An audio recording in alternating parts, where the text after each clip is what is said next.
It's certainly worthy, ladies and gentlemen, of a WrestleMania rematch. This is a match we'll be talking about for years to come. The Shawn Michaels, John Cena one-on-one match on a sold-out night in Earl's Court in London, England.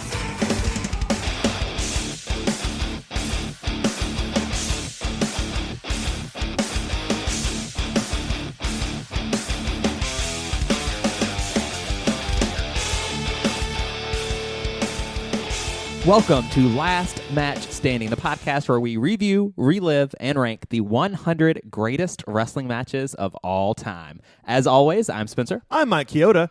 And I am one excited Londoner. Yeah, you are. Man, this is going to be such a fun episode. This is a match that I've wanted to cover from the beginning, right? Do you guys feel the same? Is this one that automatically came to mind when we started making this we list? talked about this one. This is like on the short list when we first started. It's definitely one of those that come to mind. I mean, even if it's not this one, it's the WrestleMania match. Right. Right? Right, because today, as Landon said, we're coming to you live from London, England, Earl's Court, April 23rd, 2007, because this match is not the night after WrestleMania, like you might remember. No, it's 3 weeks later. It's like the Bernstein Bears thing going on here. Yeah. Like, I could have sworn this was the night after Mania. It's Raw after Mania. Right. It is not, however. So it's John Cena versus Shawn Michaels in what is the rematch from their WWE Championship match at WrestleMania 23. I mean, this is remembered as one of the greatest matches in Monday Night Raw history. Oh, absolutely. And it's actually our second trip to Monday Night Raw. Yeah, that's right. As a matter of fact, at 55 minutes and 49 seconds, this is the longest match on Raw or SmackDown in history that was just a one-on-one singles match with no Iron Man stipulation. No gimmicks. Yeah.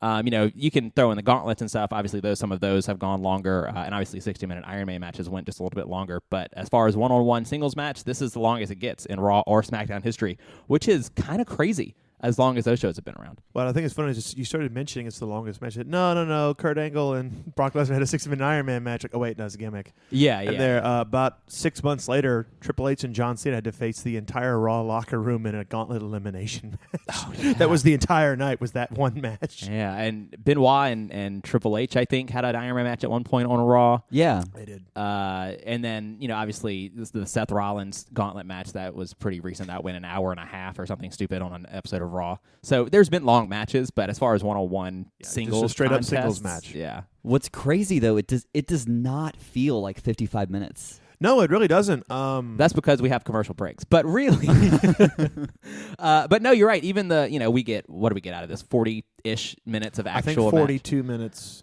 Yeah, it doesn't feel that long at all. I completely agree with you, which I think speaks to kind of the story they're telling. Yeah, very good storytelling in this match.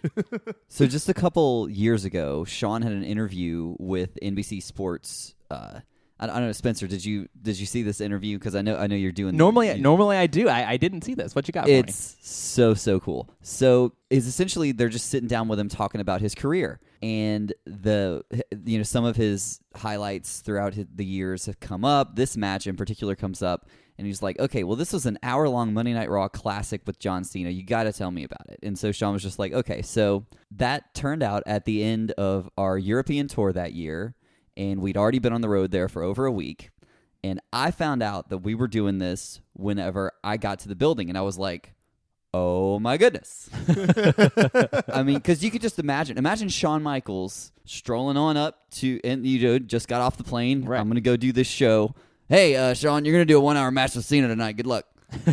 Huh?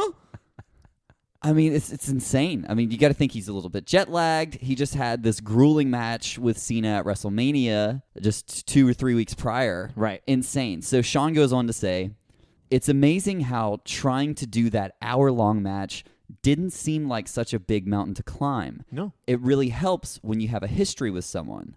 John and I were coming off the WrestleMania 23 match, and because of that, we had a decent amount of story points to hit and work around, so it was easy.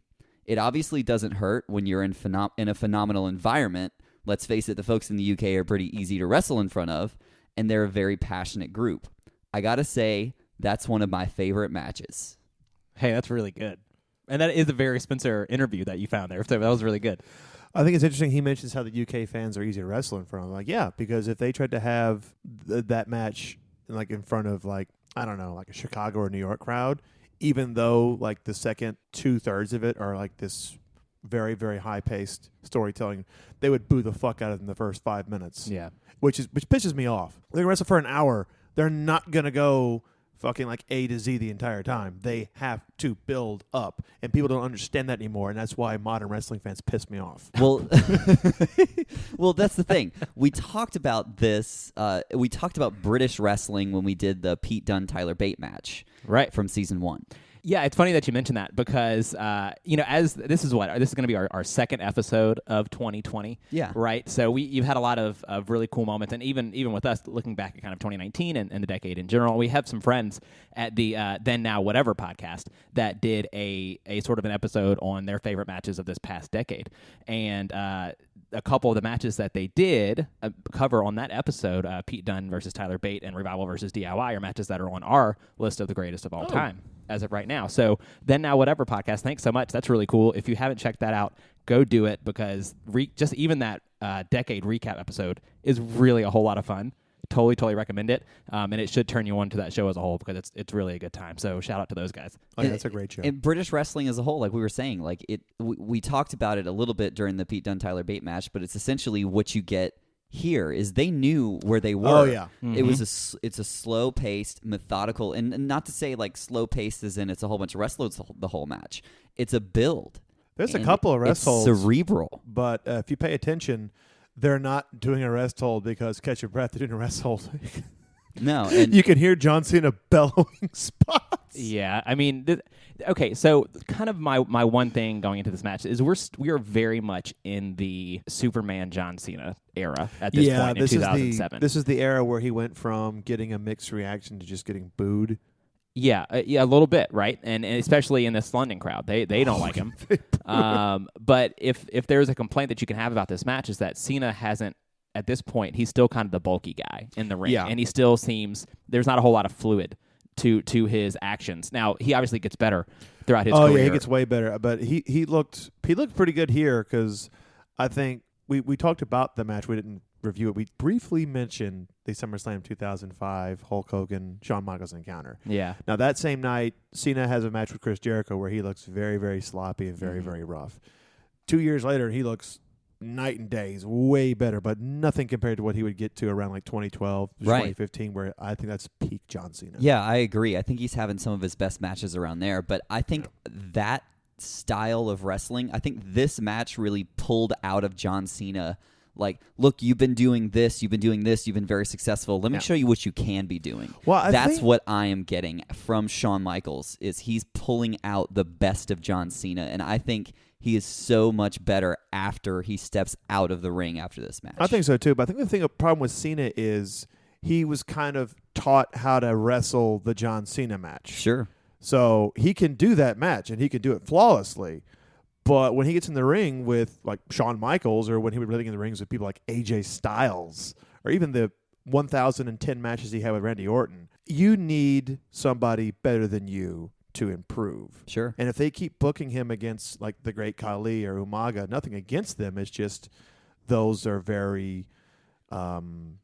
Well, they were sort of green whenever they got paired with Cena. Yeah, they were. And there are matches very, very green. where John can absolutely wrestle the same style. Oh yeah, exactly. He can wrestle that powerhouse, but that doesn't work against Shawn Michaels. Well, prior to this feud, Cena was actually mixed up in a feud with Umaga, and they had a classic last man standing match at the Royal Rumble. that's a good one. They had good matches, but the point I was trying to make is Cena's style is designed for monster heel. Yeah, so it definitely when is. you put him in the ring with a smaller, way more talented like ground mat wrestler, it makes for an interesting match. yeah, it forces him to change the game. It really did. It should be no surprise that we're almost. I mean, 24 episodes. We're almost a quarter of the way into this list, and this is our very first John Cena entry. But it shouldn't be a surprise that it's paired with Shawn Michaels. Oh no, You know what I mean? Just kind of to follow your point there. Is this our first Shawn Michaels match? second. With Triple H, Shawn Michaels, Oh, one duh. forever. Yeah, well, was but, like but that's the episode thing. 7. It's so strange to me. This is only our second Shawn match because I was this list is going to be littered with Shawn Michaels matches. There's going to be real, at least like probably 2 to 3 more in there. I mean, it has to be. So I mean, if it were up to me, Well, how many more episodes do we have? 76. I can come up with 76. I'm really Shawn Michaels excited. matches. I'm really excited this one won out because there's a lot of Yeah. things. It's an interesting time in wrestling, right? We Mhm. talked Yeah, it about is. we talked about how Cena was kind of going off and being Superman. At the Royal Rumble, he has this great match with Umaga. And Shawn, at this time, along with DX, is feuding with Rated RKO. And Edge and Orton are the World Tag Team Champions. God, I love those belts. They were great. They're The so good. red and gold. You know, I The miss World them. Tag Team Championship. I'm actually Oh, yeah. very Yes. happy you mentioned that DX was shooting with Rated RKO. Yeah. Do you know why we got the John Cena Shawn Michaels feud? What? Because didn't Triple H get injured? Yeah. Wasn't Triple H supposed to be with John Cena? Yeah, he that blew match? out his knee. Yep. That's what I He thought. blew out his knee at New Year's Revolution. Yep, he's going to be out for 6 months. Yeah, it was so- supposed to be kind of the coming out party for Cena because 22 was Cena versus Triple H, but Triple H was the firm heel in that Was- match. They were Was going to have that 22 or is Yeah, 22. Cena and Triple H was 21? Because No. wasn't Batista and JBL 21 as well? Yeah. Well, it was Batista and Triple H. Batista, Triple H, And then Cena and and okay, that's JBL. right. And then And it was Cena gonna- and Triple H. when they wrestled at 22. 22, That's right, it that's was right. going to be like heel versus babyface, but Yeah. this was going to be like face Triple H like rematch. Mhm. But like I said, he blew out his knee. He was out for 6 months. He didn't come back until almost SummerSlam. Yeah, it was a That's long right. time. And actually, Ric Flair tries to team up with Shawn after Triple H is out of the picture. Essentially, it's the night when they find out that Shawn's all alone, and essentially the Rated RKO angle is we're gonna kill DX. We started with Triple H. Shawn, you're next. And Ric Flair's just like, I'm not gonna let them do that to you. Whatever. Next thing you know, Ric Flair's on the ground, and so Shawn's got to go Thanks out. a lot, Right. Rick. And I'll never forget this because Todd Grisham was doing an interview with Shawn, and Shawn just snaps. And he's just like, if DX dies today, I'm taking everyone down with me. And he super kicks Todd Grisham. Oh, fantastic. Okay, let me Oh, God. I'm just kind of registering a memory I think that I have here.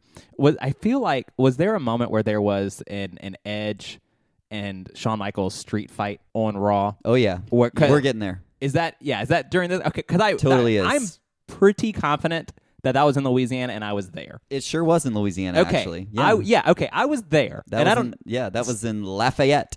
Okay, it's all making sense to me now. So, 14-year-old Spencer was there, and by the way, 26-year-old Spencer still really wishes he had his DX shirt with the cross on the X behind it. Fun fact about Lafayette crowd: they will never come back to Lafayette. Oh no, Lafayette's the worst. They are coming back to Lafayette for WWE Live in just a few weeks. Yeah, but Live they doesn't won't surprise come me, back but they for won't do TV, a recording. Yeah, because Yeah, from the TV, I last- don't think so. They released a YouTube video about how the Lafayette crowd is the worst crowd they ever performed in front of. It was pretty rough. Yikes. But Yeah, it was a really bad crowd. yeah. But- So I remember that street fight. Yeah. So, later that night after Shawn Michaels kicks the crap out of Todd Grisham, Shawn has an incredible handicap match because Ric Flair was supposed to be his partner. So it's a handicap match against Randy Orton and Edge. They beat him to a bloody pulp. He survives, and then he gets a sledgehammer, and he totally destroys them. He it's a actually sledgehammer. he gives Orton a concerto, and I'm just thinking like. You would never see that shit on TV nowadays. Right. Like it just kind of blew my mind. It just kind of brought me back to that 2007. It's just like wrestling used to be good, guys. What happened? Well, I mean, to be fair, Well. we were also younger. And I think that plays a big part of it. And there's a lot of good wrestling now too. So Totally we didn't kidding. know about concussions like we did. I know. I'm totally kidding. Totally kidding. But I did enjoy it. But this is a great moment in Shawn Michaels' career. Last week, I felt a feeling that I didn't think existed anymore. A feeling that I could overcome even the most overwhelming odds. A feeling that I could beat up any bully who thinks he can just push his way through life.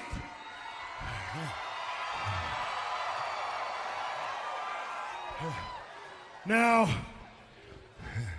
as many of you know, over the last several years, I have tried my utmost to suppress those feelings, to put them away, to not let them come out and not show them anymore. That stops today.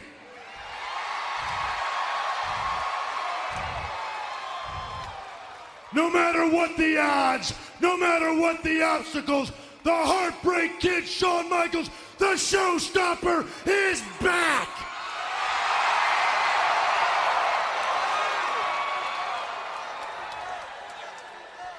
And he believes that he can once again be the WWE Champion. This Sunday, the road to WrestleMania begins. A 30-man over-the-top rope Royal Rumble to determine who will go to the main event at WrestleMania.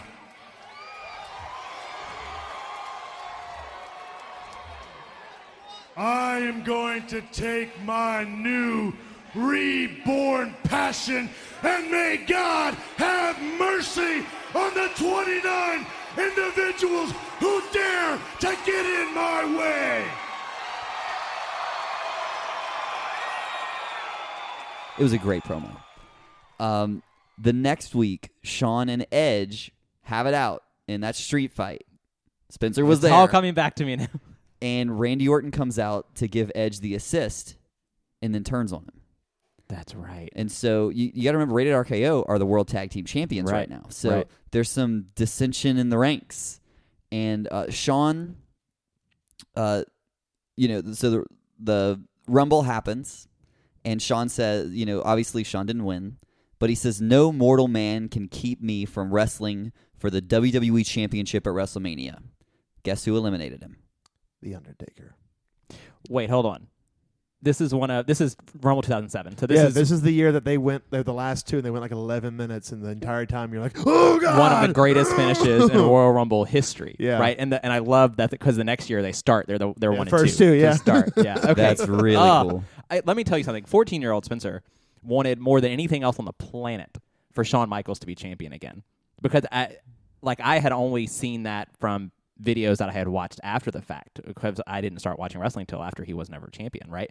So that's all I ever wanted. So like this Undertaker Shawn Michaels finish at the Rumble was like peak, get me on the edge of my seat. It was too much. And it's also the long play, right? Yeah. Because 2 years later at WrestleMania 25, we get what a lot of people consider the greatest match of all time. And I'm sure it'll never touch this podcast. Never. No, we would never do that match. Right.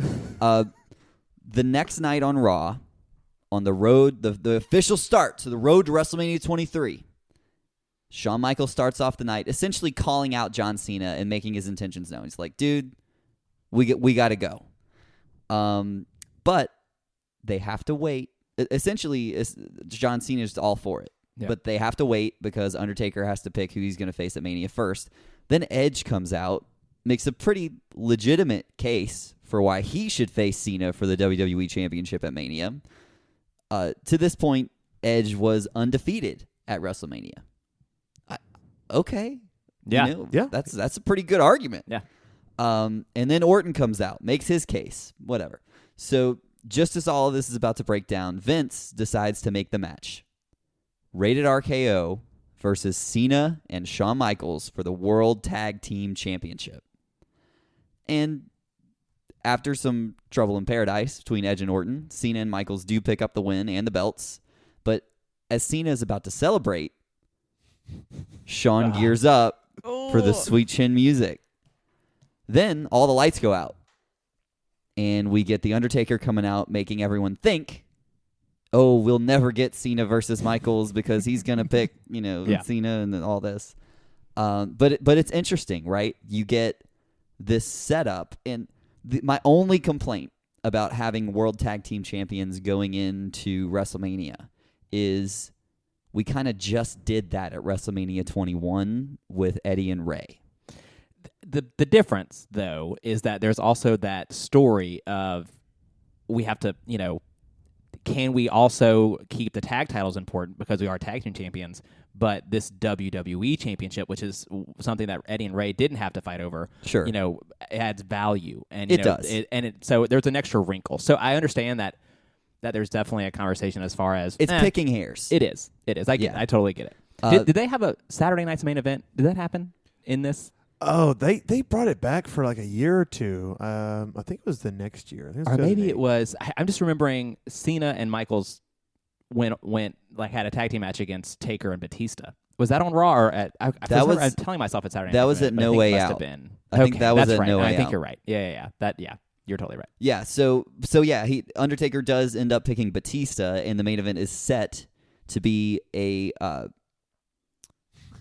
and then the main event is set the next night on Raw to be a triple threat match between Shawn Michaels, Edge, and Randy Orton, which is excellent booking. Mm-hmm.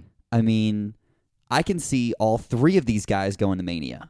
Like these, they've been in each other's throats for weeks, and now it comes down to this match to see who goes to WrestleMania to face John Cena. Well, as we all know, at WrestleMania 23, John Cena and Shawn Michaels have what many consider to be one of the greatest championship matches in WrestleMania history. I don't want to talk too much about this one because we may be covering it later. Yeah. But Shawn Michaels does submit to the STFU after an intense match. Spoiler alert. And the night after WrestleMania, we get this match. Nope. No, we don't. Sure don't. No, they did for the tag team titles. Yeah, so the show starts with Cena and Michaels coming out, that first Raw after WrestleMania. And HBK does this whole, like this is normally the time when I come out here and I congratulate you for beating me and everybody's happy and it's all great. But Shawn says, you won and I lost and I don't like it. Our match, it wasn't about screw jobs, it wasn't about mind games, it wasn't about massive egos, brother.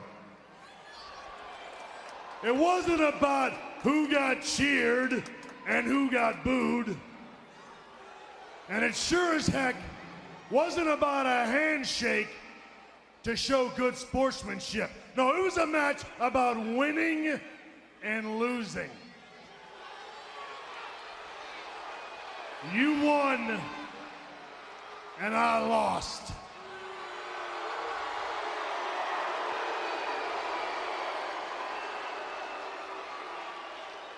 And I don't like it.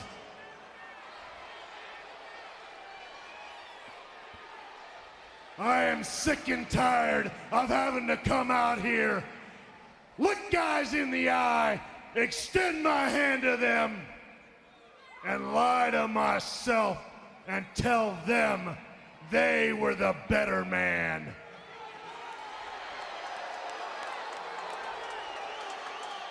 That ends tonight. Not again.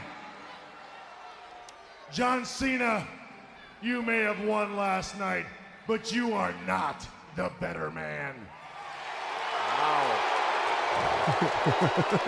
Shit. Yeah, and Cena, of course, at that point is like, let's go. And so they're about to do it. They decide we're going to defend the WWE Championship again right now. You think you're the better man? Show me. Prove it. And then Jonathan Coachman, who has... Do you hate his theme music? I don't know. I just hate it I a just lot. hate him in general. It's kind of the worst. I like the coach as a human being. I can't deal with that music. But he comes... And he's incredibly annoying in this role.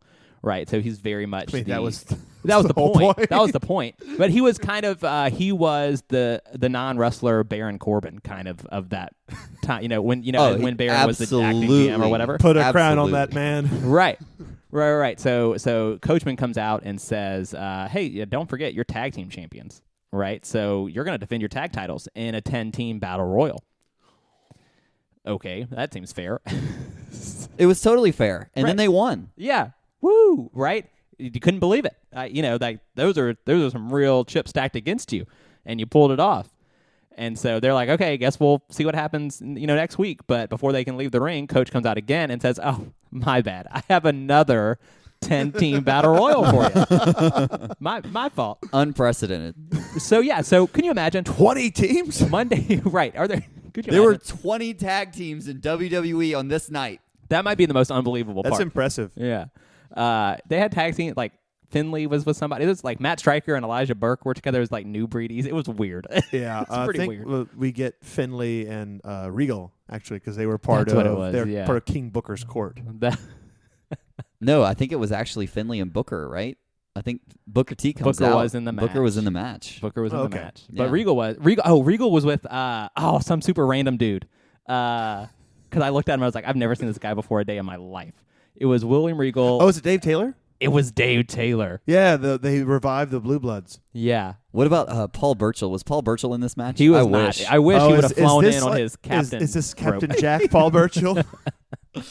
So they start the second battle royal, and about halfway through, the storyline being told by King and JR is that Michaels is carrying the team. Like Cena's struggling to not get eliminated. Michaels keeps saving him, and one point he does save Cena again from getting eliminated by John Morrison and The Miz, and Shawn Michaels then takes John Cena and throws him over the top rope. Classic.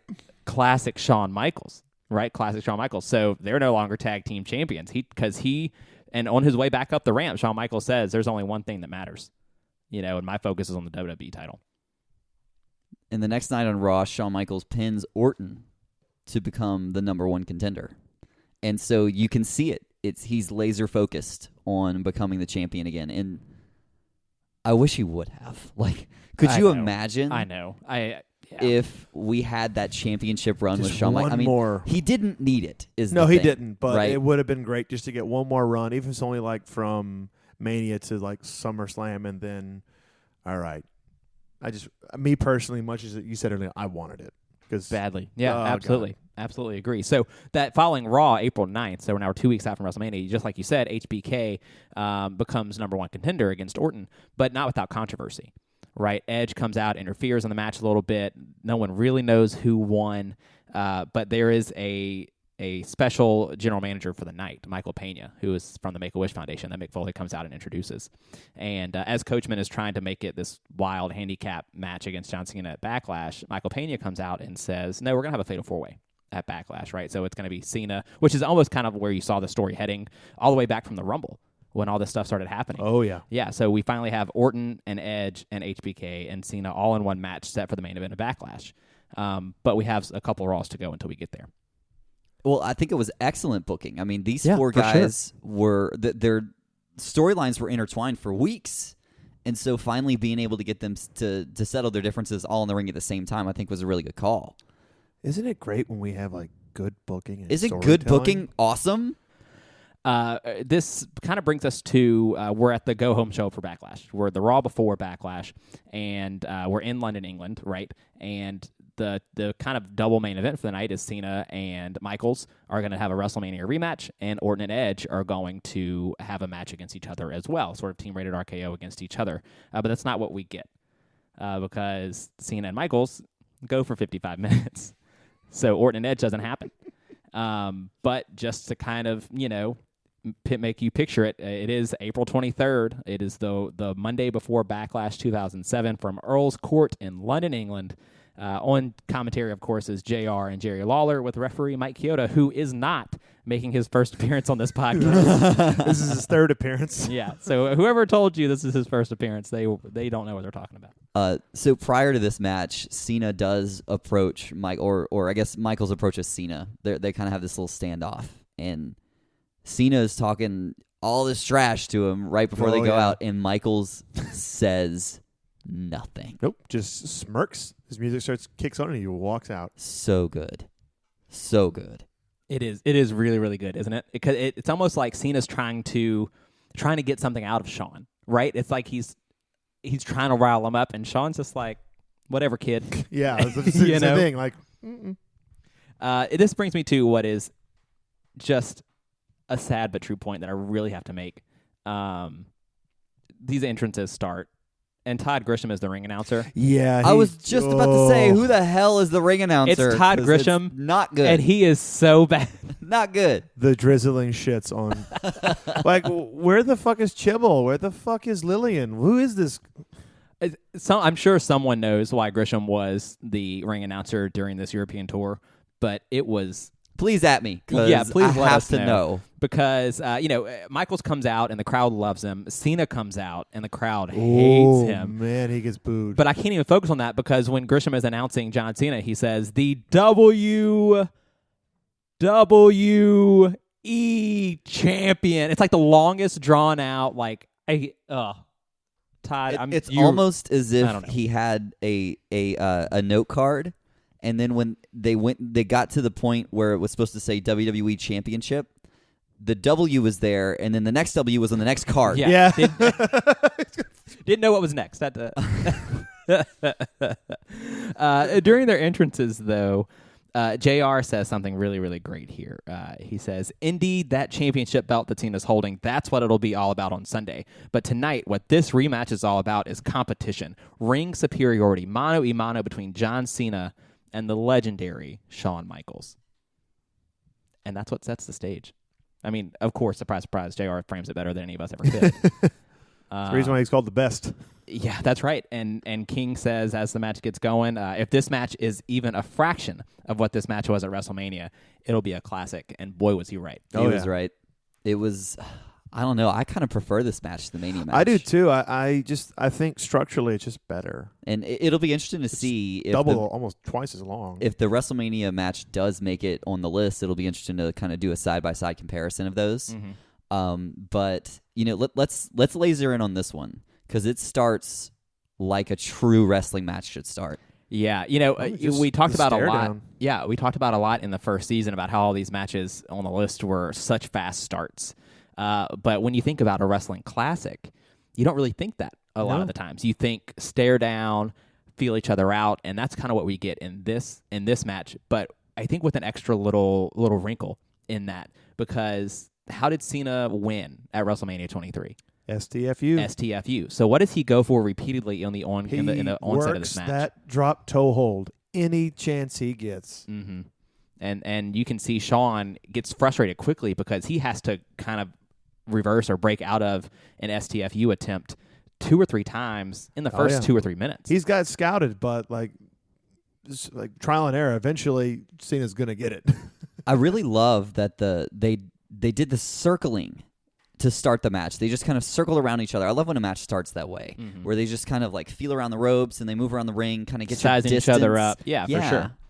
And I don't know if we've seen a lot of that on this list so far. Not really. Like we talked about, a lot of these matches that we've talked about started out really fast. They're brawls real quick. Well, a lot of these matches are like blood feuds, so that's why a lot of them start off that way. Yeah, but kind of the point of this whole match is who's the better man. Yeah. And so they're going to try to prove it to each other on the mat. Right. And it's face versus face, which is the hardest thing to pull off in wrestling. Well, I'm glad you mentioned that because I feel like there are phases to this match. There are almost sections of the match where they go in and out of wrestling heel and wrestling face. Both of them do. There's a couple of moments where Shawn gets frustrated and then he stops trying to wrestle and just starts like slapping him in the face and like just rolling on the floor, like just throwing punches. So then Cena gets frustrated and like bear hugs him onto like the barricade and just starts like laying into like his ribs. I'm like, Jesus Christ, guys. Yeah, the pacing is so perfect. It starts off with some chain wrestling, and it's almost as if they knew where they were. Oh, yeah. Right. Yeah, the first time I watched it, I was watching it on Daily Motion, didn't realize that they're actually in London. So I'm like, man, they're wrestling a very British style here. And then it goes to the first commercial break. We're back live from London, England. I'm like, oh, that explains a lot. You know what I love? A side arm trap overhead takedown. Oh, say that one more time. It was a side arm trap overhead takedown from HBK. Yeah. And it's something that you see him do a good bit. Like it's the move that's in his repertoire, but you don't see a lot of other people do that. Not really, which is funny because it's not hard to do. Right. It's very easy to pull off. I will say that as they're doing sort of this chain wrestling, this first 5-10 minutes of the match, it does allow you to kind of notice some other things happening. And there's 2 things that I noticed. One of them is in the crowd on the hard cam, probably 3, maybe 4 rows back. Do you know what I'm talking about? Do you know what I'm about to Are get to? you talking about the little kid with the cutout sign? No, okay, so I'm talking about he's probably a teenager, maybe younger teens, but he's a teenager for sure. He's got the John Cena jersey. Oh, I know. And a John Cena, one of the military hats that John Cena was sporting at the time. And if you just watch him in this match, it is worth your while. Oh, is this the same guy that had the big sign that just said Skittles? I don't know. Is that our last match standing sign of the night? Though? Well, there's Skittles. There was Fruity, Juicy Fruity, which I'm like, wait a minute, Fruity Pebbles. That wasn't until like 2011. Yeah, so that was later. I saw that. I saw that sign. I forgot about that. And then there was a little kid with a cutout sign. They're probably for his talking about face. Rikishi's ass. Probably. Well, he was in TNA at this point as Bootylicious Junior Fatu. Oh. That's Yeah, good. he had 2 matches, and then he said, "Fuck this, I'm out." The other thing that I noticed while this chain wrestling was going on is the ticker showed up on the bottom of the screen. It did, and that was bothering me. Yeah, and the ticker, which is fine, it kind of reminds you that you're watching cable television, and the ticker shows up, and it tells you normally like where their next cities are going to be, get tickets now, whatever. But my personal favorite line from the ticker that shows in the beginning part of this match is the first 10,000 condemned ticket stubs get prizes. Like, what the fuck does that mean? That because Steve Austin was in the movie The Condemned. But I don't understand why they're the first 10,000. I don't know how you verify being one of the first 10,000 to get a ticket stub to that, but Every ticket stub has a timestamp on it. does it? Yeah. Okay, yeah. Or maybe the first 10,000 to send it in. I don't know, but they got. I wonder if you were one of the first 10,000 and you got a WWE prize from that. Let us know. That's I want to know. I'm so curious. Was it like a koozie? Is it? There's no telling. They probably had a whole bunch of like old Steve Austin T-shirts that didn't sell from like 1998. They still sell like old merch. Oh yeah, they're cleaning out the closet all the time. But yeah, so this is really interesting because both of you guys were talking about how they kind of wrestle in and out of being heels and faces throughout the match, and it really doesn't take very long to see that because Michaels goes in and gets the first slap. Yeah, he gets frustrated. Right, gets frustrated and gets slapped. Cena starts to get frustrated once Michael takes over, and Michaels goes for this hip lock and then receives this enormous clothesline from Cena. Oh, yeah, like completely turned him inside out. Yeah, but it speaks to both of them kind of getting frustrated at different points and just being viciously aggressive kind of to counter being out-wrestled, which I thought was a very interesting point in the beginning of the match. There are a lot of moments where you have these little subtle things going on. So I know Cena threatens the STF early, trying to get into the head of Shawn Michaels. And then I love the moment where after that, Shawn has this waist lock on Cena, and Cena is just trying to like reach back because you're in a waist lock, you got to try and figure out a way to get out of it. That's the whole point of wrestling. Welcome to wrestling. So Shawn's got a waist lock on Cena. Cena tries and reaches back for Shawn's leg. Can't get it. So Shawn leans forward and slides his legs back a little bit while maintaining their waist lock. It's so subtle. Little things like that. Little things like that happen throughout this match, and it's just it like John Cena and John Cena's headlock. The better part of 10 minutes of this match, Shawn Michaels is in a headlock. Yeah. But it's interesting because Shawn has like 10 or 12 different ways that he tries to get out of it, and none of it works. Well, it is interesting to most of everyone in attendance. Apparently not everyone, though, because Shawn... Paul, do you know what happens here? Oh, no. He whips... he whips it in the corner, and he's going to do like a 10-punch spot. He goes, "Hey, wake up and pay attention." And then he starts like throwing shots in the corner. And I'm like, and then King goes, "You talking to you, JR?" Like, no, I'm enjoying this. Is an excellent match. Who the fuck's he talking to? I have no idea. Probably Todd Grisham. Probably. Somebody's probably texting. He's like, "Hey, get the fuck off your phone and pay attention to the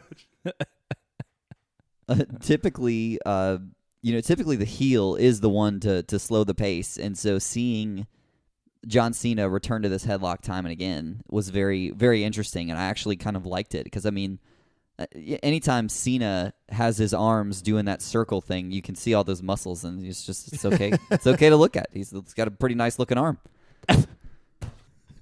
What? Cena, it actually looks like he's God. trying to prove... I'm sorry. It's like,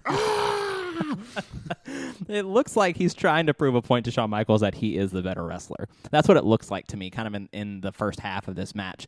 But once Michaels starts to get some control, where he starts to actually, instead of just doing wrestling holds, he's kind of throwing some punches and stuff. When Cena's in the corner, normally that's where Michaels goes for the chops. But he's being more aggressive than that. way more aggressive. Because he's throwing back elbows and other things that he normally doesn't do in those situations. So I think that's really, really interesting. And just not what I expected from Michaels, who normally, I guess, as a face, wouldn't do those things. But because he is sort of kind of a tweener for some of this match, he is throwing those back elbows, and it's really, really entertaining. One of my favorite moments in this match is just every time that Cena tries to prove, well, I'm a better wrestler, so I'm going to use a wrestling move. Every single time he tries to wrestle Shawn just reverses it and basically just teaches him a lesson every single time. Well, I think one of my favorite moments Cena keeps trying to do suplexes, but every single time he does a suplex, Shawn rolls out of it and hits something, or at one point he just does a swing neck breaker. And I'm like, you're not going to out-wrestle Mr. WrestleMania, bro. Right, and that neck breaker is like the quickest neck breaker I think I've ever seen. It's really good. Yeah. It's really good. And that's a really great point, Paul. It's almost as if Shawn Michaels has become the cerebral assassin in Triple H's absence, because that is the style of match Shawn is wrestling. Good way to put it. We talked at length at this point about the pacing in this match and how cerebral it is between those two. You think they knew what they were going to do before they went in, or this is just them shooting? I think they probably had about like a 15, 20-minute possible match worked out where they could just go and it'd be a little bit quicker when they get to the arena. No. You got an hour. Like, well, shit. We don't have time to plan the whole match, so let's do that match. But we'll just have little 5-10 minute pairs. Like, fuck it. Let's just grab a hold. We'll call some spots. We'll do it and just go. Well, it's just such a smart match, and it's kind of like when we get into the middle section of the match, Shawn starts getting into this like cerebral zone where he starts setting up. He sets up a sweet chin music, and doesn't then do it. He notices that Cena expects it, so he changes his mind and slides into a backslide. Yeah, it does a backslide. I was like, what? When's the last time you've seen that? Yeah. And then he goes for a clothesline. Cena ducks. And Shawn sees that Cena is setting up for a shoulder tacker, so he just drops down. Yeah, drops down. And then Cena just flies out of the ring and like clearly like hurts his shoulder. I think that moment is brilliant for a few reasons. One of them is it starts after Shawn Michaels sort of comeback, right? He does the flying forearm. Does the elbow drop, but I was really upset because he does the elbow drop, and they're both laying there for a good, 10 seconds. Referee gets up to count of 6. Then Shawn nips up. I'm like, yes! Shawn Michaels is the reason why I can't see a flying forearm without expecting someone to kip up. Yeah. You have to. Completely agree. It's required. But this is kind of the first time that they go for their finishers in the match. And so for Shawn to almost opt out of doing the sweet chin music because he knows that Cena has him scouted, only for Michaels to have Cena scouted with the shoulder tackle that was coming, because as if Cena was about to start his comeback. I thought it was brilliant, and you don't often see a sort of a hard landing like that where there's he's going for a move that he hits 99.9% of the time. For him to miss that move and just hit air was very surprising, and I thought it was a really good touch. Well, they even call it, it's like he has 3 different impacts. Like he hits the ring, gets tangled in the ropes, and then he hits the floor. Mm-hmm. And from that point on, Michaels targets the arm. Oh, yeah, because he immediately goes for a plancha. I mean, Cena catches him, but he just can't follow through because his shoulder's hurt, and he gets just driven into the stairs. And I'm like, all right, here we go. There's blood. And at this point, this is when HBK starts taking over kind of the wrestling heel, the slowing the pace, the really focusing in on the arm. So HBK has Cena down in a hammerlock, and then he wraps his arm around Cena's extended other arm. Yeah, he puts him like the Rings of Saturn. To do like a half Nelson, and so it's a half Nelson hammerlock, Rings of Saturn. Yeah. And then he shifts his hips to slide Cena into a pin. And so it's like, okay, I'm in a half Nelson hammerlock and my shoulders are down. This is going to be painful to even kick out of. What am I going to do?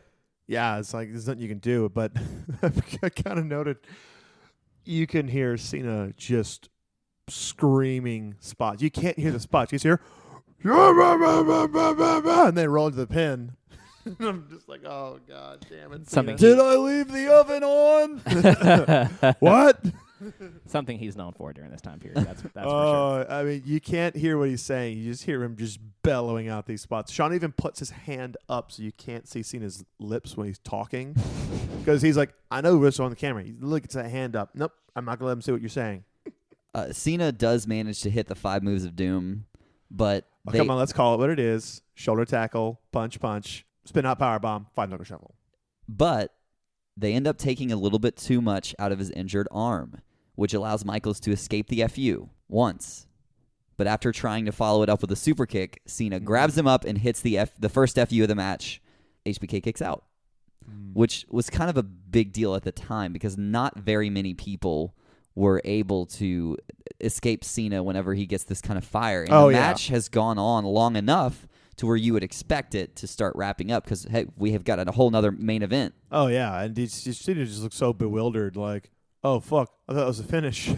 Oh, yeah, and let me tell you, that kid in the crowd wearing all the John Cena gear, He's not happy. Oh no, He's not happy. he's booing, everybody else is cheering. But it leads to kind of a switch in tone of this match because instead yeah. of Michaels attacking Cena's shoulder, it's now Cena attacking Shawn Michaels' for his- back. yeah, Let me his know if you've lower back and heard his this ribs. before. Yeah, the back is, and for the second half of Michaels' career, of course, it makes sense that the back is the bullseye. Oh yeah, he gets like a bear trap and then runs him into the ring post. And then just- did you notice, like, after he runs him into the ring post, Cena looks really guilty. Yeah. It's just like, ugh, My I bad. should have done that. Yeah. Man, Cena applies a bear hug in the middle of the ring, and I just felt like I was prepping for Last Mania standing. I was like, man, here's a bear hug. I've seen about 1,000,001 of these that last about 10 minutes too long. So I was in it for the long haul. I was ready. I was like, this is going to be the second half of the match, is Cena in this bear hug. But thankfully, we we're a get few years after that. I referred to it as a delayed vertical suplex, but not the way you'd normally think. Cena gets Shawn like horizontal, holds him there for about 5 seconds. It's ridiculous. And then just muscles him over. That was all And Cena's I'm arms. like, holy shit. Yeah. Yeah. Completely agree. Is this the first time, because Cena goes to the top rope and everybody's like, well, what the hell is happening? Cena hits that diving leg drop. That's a fucking famous from the top. Yeah, it's a famous from the top. And they're like, and then I love it because Jared goes, Sean's no stranger to that move because he used to do the Right. rocker dropper. I'm like, Yeah. holy That shit. was good. I'm glad you pointed that out. That was really good. My question, is this the first time Cena does that leg drop? I'm not sure. Because they act like it is. I think it may be the first time he's done it in a WWE ring, but he brings it back around like the 2012. He's really like, if you see Cena in a match today, he does it's it almost all the like time. part of his arsenal. But this may be the first time we see it on WWE TV. Definitely on like Raw, for instance. Yeah. That's what I was thinking, just And, from the way they were. I just remember, was it later this year where he pulled that out against Batista? Batista caught him into the Batista bomb and broke his neck. Yes, Yeah. It is. And then he didn't do that move for a few years. that was only not too long after this match, I want to say. Is it like Survivor Series? I can't remember exactly when they had that match against each other, but hey, the Powerbomb streak is back. Oh, Yes. yes, it is. It continues. And wouldn't you know it, Shawn Michaels powerbombs John Cena. Yeah, I he didn't see went- that coming. He went for a super FU off the top rope. Cena's like, Sean's like, nope, powerbomb. There's not a lot of instances in Michael's career where he delivers a power bomb. So I was really appreciative of this specific was a power beautiful powerbomb. Yeah, it was good. It was pretty good. But then we kind of get this moment where Michael's, Cena's outside on the apron and Michaels runs and knocks him off and Cena bounces off the announce table. And then it's a flashback to their WrestleMania 23 match. Because at the WrestleMania 23 match, Michaels hits Cena with a pile driver on the steps. I mean, is that the last time that's happened in Possibly. since then? Has that happened? I don't think so. I'm sure it has at some point, but I you don't don't really often know. see pile drivers. Like you see Taker do it. CM Punk did that Did it one that one time. We might talk about that match eventually, but I can't remember seeing a pile driver since then. Yeah, so pile driver on the steps at WrestleMania, and it looks like Michaels goes for it again this time around. But now Cena, who's felt it once before, knows better and does a backdrop, and Michaels drops from the steps all the way to the floor. Oh, it looks sick too. And they just, oh man, they brawl into the announce table and land right in Jerry's lap. Yeah, we have a commercial break after the backdrop, It and when we comes come back back, yeah, when we come back, they're brawling, and you're like, "What the hell's Jerry's happening?" like, oh, John, please stop! And then you just hear King going, "Am I on? Oh, God, yeah." So as the match moves into its final phase, it's almost as if Cena just snaps. So they're brawling, and then he's just attacking Michaels on the outside. He is able to get Michaels back inside, and he gets Shawn into the STF. Oh yeah, immediately locked in center of the ring. And this is the move that Michaels tapped out just a few weeks prior to at WrestleMania. Yep. So it builds the tension, and you can tell, oh my God, this is going to be it. This is going to be it. And because I mean, you're eyeing the 1 hour mark here. Yeah. This match is circling the drain. Yeah, I mean, like if you watch it on the network, for instance, it's like you're getting very close to that 9 o'clock hour. They're about to go off the air.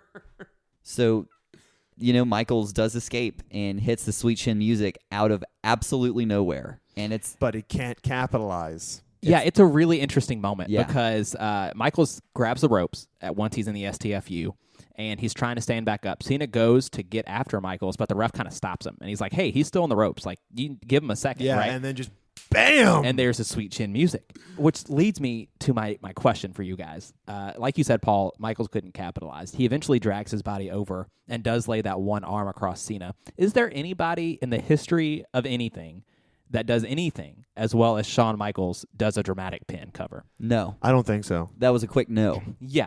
I mean, just throughout his career, you can think of 1,000,001 instances where Michaels, whether it's the Elimination Chamber 2002, whether it's, WrestleMania 12, whether it's, you name it, this match in particular, these dramatic pinfalls, whether it's the kick out because he takes too long and he holds that arm up above Cena's body before he finally collapses on top of him. It's just something that I just really loved that moment always, and it's a good one in this match. Oh yeah, I mean he's got to make sure that like Rosie can see what he's doing, but at the same time he does it so realistically that he's not pantomiming for the cheap seats. He's so exhausted he just has to get that arm up. Well, and the thing is, so you love that moment. The moment I love is Cena looking for the second FU, Shawn flipping out of it, hitting the sweet chin music, and then he just collapses on top of Cena. Yeah. I love that. That's probably my favorite over-dramatic Michaels pin. Yeah, it's a perfect one though, right? It feels like it was very, very reminiscent to his 2002 Elimination Chamber World Heavyweight Championship victory. It was very similar how he felt on Triple H there and Cena here. And in case you were ready to just burst with excitement, because I know I was watching this episode of Raw back then. We were immediately brought down back to earth when Todd Grisham announces the winner because he's still bad at announcing. Your winner, the Heartbreak Kid, Shawn Michaels. It's bad. And still your WWE champion, John Cena. But my favorite thing is after that happens, Shawn picks up that belt and just holds it up. Yep. Because this Sunday at Backlash, he might win the title. Yeah, it's kind of it kind of brings us down, like you said, a little bit back to earth. Whenever you think about, this was all just a hype Backlash. But what a way to hype it. Yeah. I mean it did its job, I think. I mean, I would have bought the pay-per-view. I'm going to go home and watch it after this. Yeah. For sure, yeah. I'm still paying for that pay-per-view, as a matter of fact. But yeah, you're right, because after 55 minutes, the two final things that you get are one, Shawn Michaels holding the WWE title while he then lays it over John Cena and gives him a couple DX chops for good measure. But you also hear JR say, what an amazing match. You've got to be so proud of the effort of both of these WWE superstars, but tonight, Shawn Michaels was a superior man on this night. Wow. Yeah. Mm-hmm. And this Good all shit. It totally brings it back to him saying, I know I'm the better man. I'm the better man. I need to ask you guys, did you notice when Shawn was laying the title onto Cena at the end, Shawn says something to John Cena, and I was trying, I must have watched it 10 times. I was trying so hard to read what his lips said, and the first part of it is, I don't need it, and I think he's referring to the title, like, I don't need it, so he lays it back over Cena, but then he says something else, and I just feel like, I don't know what it is, but it's probably fantastic. So if you happen to catch what Shawn Michaels' lips were saying, Shawn, if you're listening to this, yeah, it just, whatever it was probably a good touch. So it was just a really, really cool scene after, Cena gets the better of Michaels at WrestleMania for Michaels to get him. And I think it's really interesting because it kind of is a microcosm of Michaels' career once he returns from injury, other than the World Heavyweight Championship belt victory at Survivor Series 2002. Because Shawn Michaels, generally speaking, for the rest of his career, kind of plays that runner-up. Yeah, like he wins the heavyweight championship in Survivor Series, but I don't think he holds a singles title that entire almost 10 years he was back. I can't recall one. Yeah. I know he got a couple of tag team runs, but I cannot remember him getting a singles run. So Michaels' biggest victories in the second half of his career are moments like this. Yeah, he would beat the champion in a non-title match. Right. Or he would, retire Ric Flair or come damn close to ending the WrestleMania streak for Undertaker. Twice. Those kind of larger-than-life moments, which only someone like Shawn could do. It's right. It speaks to his career. I mean, it's we talked about it when we talked about Triple H, Shawn Michaels, is that when he got injured in the 90s, he already had a Hall of Fame career. Yeah. And he comes back He's and has a first- second Hall of Fame career. He's first Grand Slam champion. Mm-hmm. He was a 3-time WWE champion, a 3-time Intercontinental champion, 3-time Tag champion, and a 2-time European champion. And for him to be as important in the second half of his career with none of those accomplishments, Just a world heavyweight. yeah, is fascinating to me. It's truly fascinating. Man, 55 minutes. Had to get some good moments. What are some of your favorites? Oh, man. Shawn snapping at somebody in the crowd. That was really good. When they just... And I know the commercial breaks in the UK aren't as long. That's why there's more than we normally get because they're shorter. But just every time they'd come back, like, oh, my God, how did we get here? Whenever they just come back from the commercial break and they're just laying across King and JR. And JR's like, please, gentlemen, damn it, get off of us. So Shawn Michaels has one of the best flying elbows in the business. It's beautiful. So good. So anytime I see him go to the top rope, that's probably one of my favorite moments. But obviously the finish is too good. The quick out of nowhere. You know, he flips off of Cena's shoulders, and that was a spot that wasn't done a whole lot then, because that's kind of a common one now, especially with the AJ Styles and things like that. In this last decade of Cena's career, you get sort of that flip off of the FU, but you didn't really before this. So it was a shocker when it happened. And the collapse pin is always a win. So good. Yeah, I mean, it sells how like exhausted they are. It sells that this was his last desperate attempt, and oh shit, it worked! Fuck yes, I did it. So that's how I interpret it, because I have always heard this match described as a Broadway, and I have not seen the match since 2007. It's been almost this match is what, like 23 years old. This match is. I'm sorry, 13 years old. Yeah, we're getting close to 13 years. Yeah. Sorry, 13. So the last time I saw this match, I was 17, and I didn't watch a lot of wrestling in the early to mid 90s. I didn't know who Shawn Michaels was. Shawn Michaels, the guest referee from Judgment Day 2000. Because like I had dipped out of wrestling around the time that Shawn came back. I wasn't watching it. This is like when I was just getting back into it. Like I started watching TNA, and then through TNA, I stopped watching TNA because Jeff Hardy went back to WWE, and then I started watching WWE again. And so I didn't have that, 15-year journey of watching Shawn Michaels. Right. So watching this, and yeah, he's like almost 40 here, but you can't really tell. He looks younger. He still moves around like, amazingly. So I didn't know he was this aging like champion. I thought he was just this other guy who was in the upper mid card to the main event scene and was just having these great matches. It wasn't until years later that I realized, holy shit, this is like one of the greatest that ever laced up a pair of boots. Holy shit. So and John Cena plays his part. He really does. Right. I think John Cena, obviously this is the point where he's becoming, and he already is established at this point as the guy in the company. You can't wrestle this match by yourself. And John does a really good job playing the part, and especially in front of a London crowd that is pretty opposite of what he would be used to, at least in terms of reaction at this point. So really, really interesting that Cena was able to be such a good dance partner with Shawn in this match, especially considering the best of Cena is yet to come. Oh, absolutely. Oh boy. Here comes fun part. This is now for the 24th time. It is time to rank this match on our list of the 100 greatest wrestling matches of all time. I guess first things first is, as we are kind of building up the 20s of this list, does this belong in the top 20? Oh, yeah, absolutely. But real quick, I just noticed something interesting. Shawn Michaels is the 7th two-time appearance on this list. Yeah. Hey, good point. Yeah, you're absolutely right. That's, interesting. Very, very interesting there. Sorry, I was just... No, I love that. That's really good. But yes, this is definitely top 20. I would hazard to guess this... I don't know if it's going to break top 10, but this is definitely top 20 material. Yeah, that's where I'm struggling too. I'm kind of have it right there on the borderline. It's like, okay, so it's easy to put it over Gail Kim and Awesome Kong, I think. Yeah. And so then you look at matches like Cactus Jack versus Triple H, CM Punk versus Undertaker, DIY versus Revival.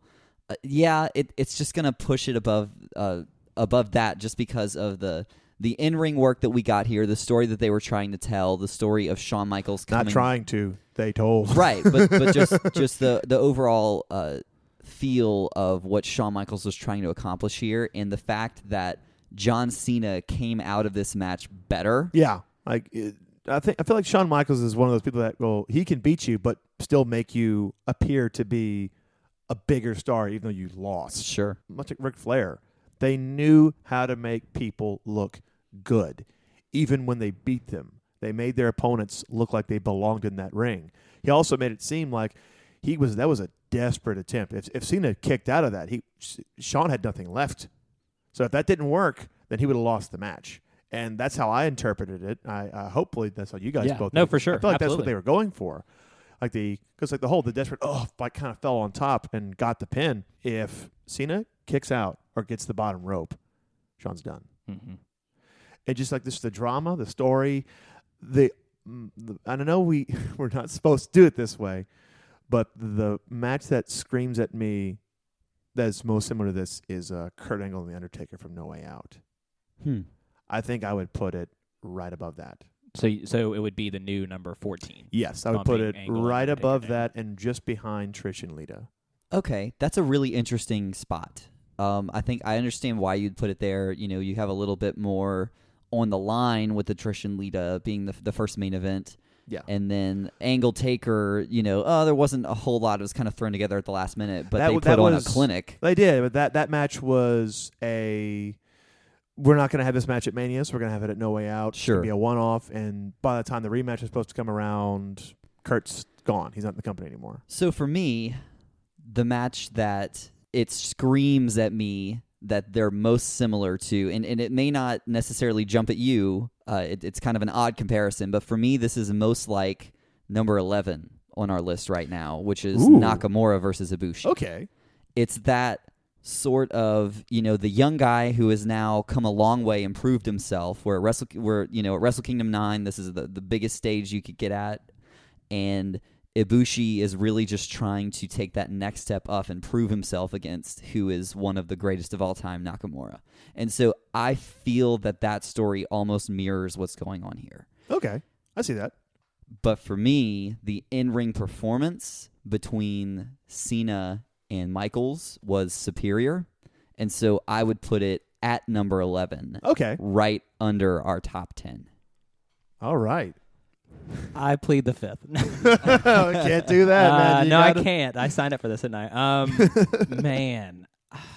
You know what?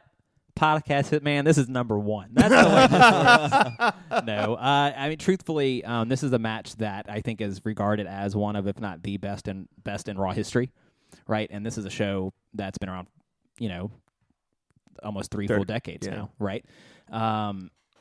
So when I'm comparing it to matches, like I completely get the comparisons that you two made. I personally would put it over Magnum TA and Tully Blanchard. Really? I would, but I would put it under the Unbreakable Triple Unbreakable? Threat. Okay. So I would put it right at number 10. So I'd have it in our top 10. Okay. And I guess ultimately what keeps me from putting it higher is that it is sort of a wrestling classic, and because of that, when you think of big moments from this match, like if we hadn't seen it before this, like if it had been that 13 years or whatever since we'd seen it, when you think back to this match, most of what you think about is the finish. You don't really think about a whole lot else. That's a good point. And for me, I love this match, and there's a whole lot of ring psychology, and there's a great story being told, and I think that's what, for me personally, my taste is. That's what makes the best wrestling matches, is telling that story. So that's what makes me want to elevate it even higher. But knowing that it is not necessarily full of memorable moments, I guess, is one that keeps it out of going higher. I mean, we've said it a couple times. This match leans more to the storytelling aspect. Yep, for sure. But what I think is interesting, because like Magnum TA, that match is all story. Mm-hmm. Triple H, Shawn Michaels at SummerSlam, that's all storytelling. I mean, there's some fucking amazing wrestling and some fabulous spots in that one, but that's all storytelling. The storytelling is so good that you kind of look past. Maybe it's not the best match, like bell to bell, like say like Omega and Okada, which was like storytelling and just depth-defying athleticism and just holy shit. Right, it had everything you wanted. It did. But the story in this match is so good that like you do kind of look over the fact that it's 55 minutes. A lot of that is kind of like a slower feeling out process. Like the first 10 minutes is mostly like chain wrestling and headlocks, which is boring on paper. In execution, it's not. And like we said, the whole time I'm like, that wasn't an hour, was it? Yeah, no. I mean, we love the hell out of this match, and it doesn't feel like an hour to us. No, it does not. I feel like that was the easiest hour-long watch that I've done in a while. I completely agree with that. I mean, even Omega Okada, there were parts of that match that did feel like, oh man, this has been an hour, but like it not like in a bad way, and just like because there was a lot. It was a lot happening. Also, I mean, I know I initially kind of said, what the fuck is this 2-minute rest period? I'm like, oh wait a minute, they've been wrestling for like 62 minutes. They need to take a break. Yeah, I don't know. Ultimately for me, it falls at 10 because if I'm comparing it to TA and Blanchard, TA and Blanchard's a lot of story, but there's not a lot of wrestling because it's true. Just they're trying to kill each other. There's like 5 wrestling moves, right? And so Cena and Michaels tell that story with a lot of ground game and with a lot of sort of wrestling as tweeners for a lot of it. And I think that's a very interesting take on it. They both have like there's like 2 double turns in this match. yeah, and the crowd is great, and that's where I would put it. I mean, that kind of puts us a little all over the place. Not really. I mean, that's just that one, middle of the one pack. That's only one more than he put in. It's only like 3 more than I did. So I don't know if I want to put it over TA and Blanchard. So I'm kind of stuck there because you think about the imprint that match made on the history of wrestling. Mm-hmm. People will be talking about that match, 100 years from now. And I don't know how much long-lasting impact that this Michaels and Cena's match, as good as it was, and as how sure people will be talking about it for years to come, and it's very difficult because I kind of see them in that aspect kind of side by side. I think the TA and Tully Blanchard match was terrifying. Oh, and yeah. It was one of the only instances in the ring where you had 2 legitimately people wanted to kill each other, and it really felt that way, and it came across that way. Both might do it, and so it hits me a little harder. And if I have to use another measurement that we've used in the past to kind of put the 2 together, which one would I go back and watch first? I think I would watch TA and Blanchard first. One, because it's quicker, it's easier to watch. It's a third the length, yeah. Right? But also because I don't know, parts of it are almost more interesting. You have those guttural, it's extremely realistic.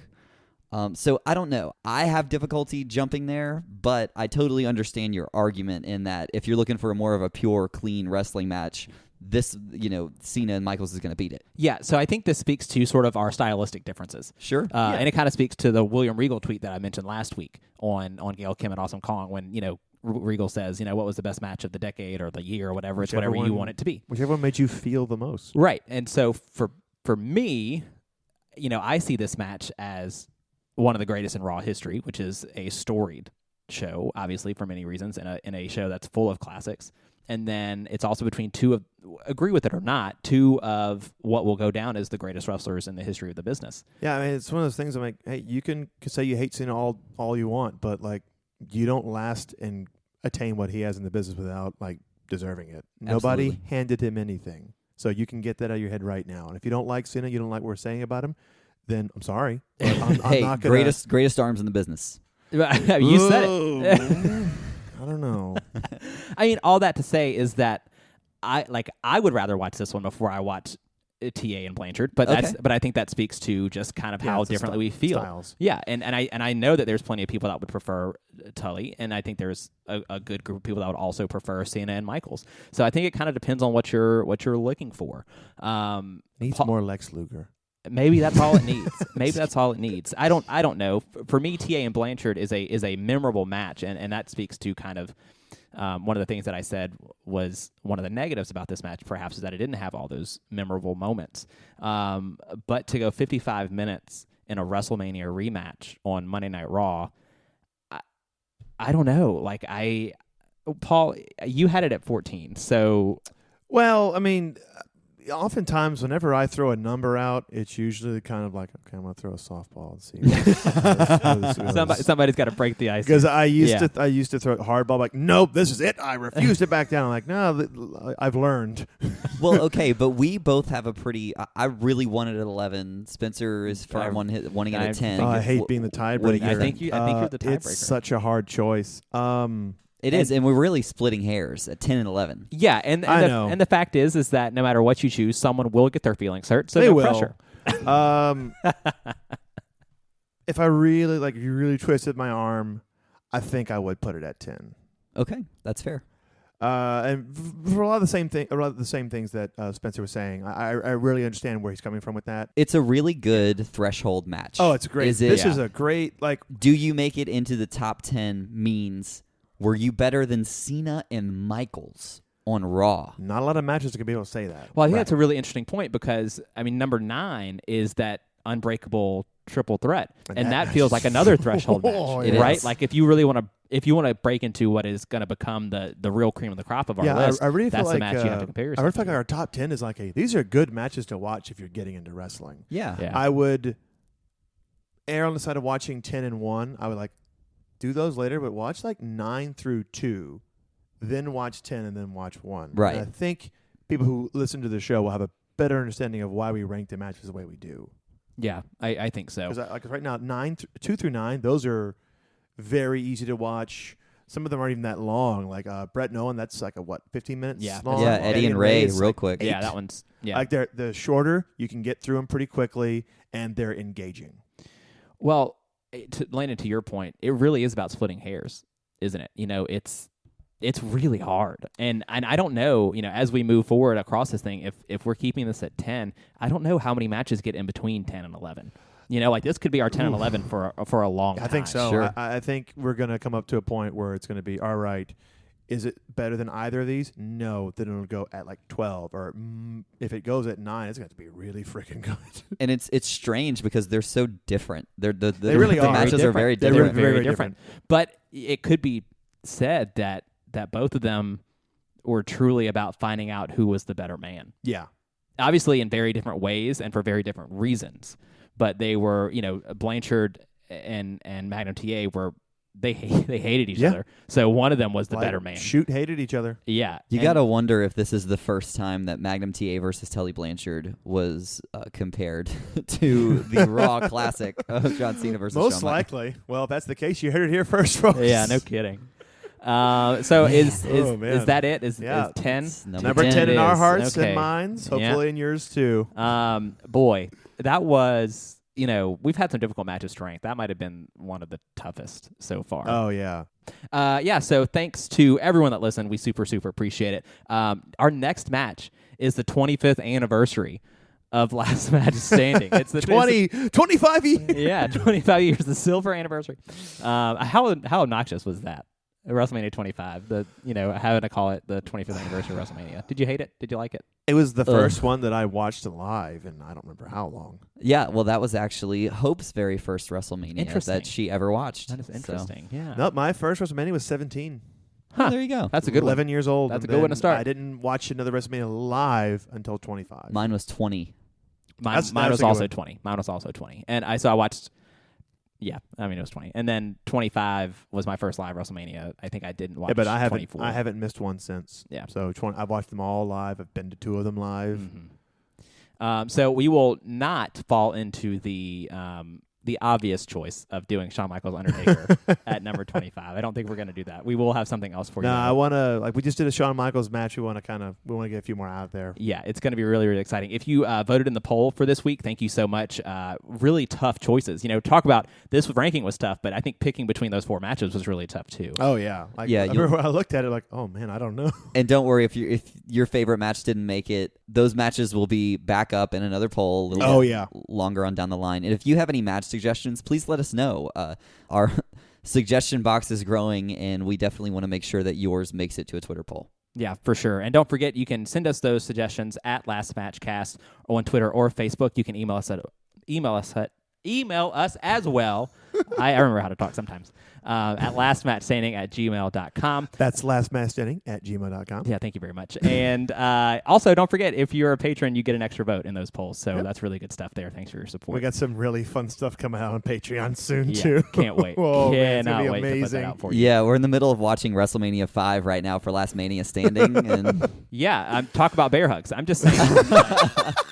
I don't know. We're like an hour in, and so far I'm like, wow, this is way better than 4. We've got clean finishes. I can't wait to see what we bring you next. But as we continue season 2, just know that it's going to be one of the 100 greatest wrestling matches of all time. As always, I'm Spencer. I'm Paul. I'm Landon. And this is Last Match Standing.